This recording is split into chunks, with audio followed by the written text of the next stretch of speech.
मत दी है कोनो लड़की के प्यार को के छोड़ दी ओखिया में लोर दी बात मन को होतानी सोई के दिल मत दी है कोनो लड़की के दिल मत दी है कोनो लड़की के।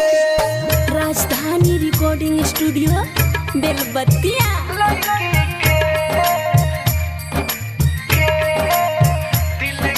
डीजे कंचन राज हाजीपुर वैशाली।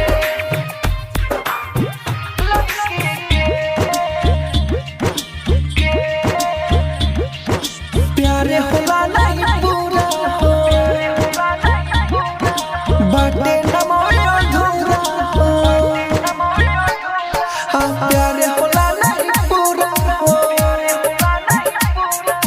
बाटे नमो अधूरा हो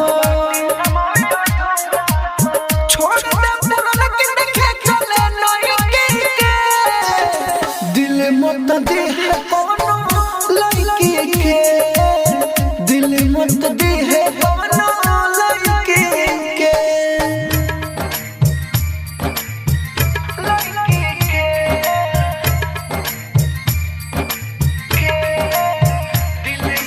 डीजे कंचन राज हाजीपुर वैशाली।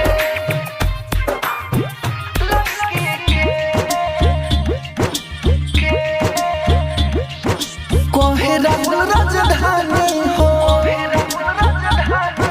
राइटर मनोज के कहानी हो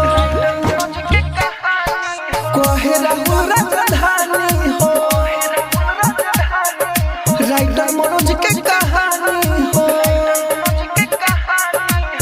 दिन रात में देखो जोई के दिल मत दी है कोनो लड़की के दिल मत दी है कोनो लड़की के। राजधानी रिकॉर्डिंग स्टूडियो बेलबत्तिया।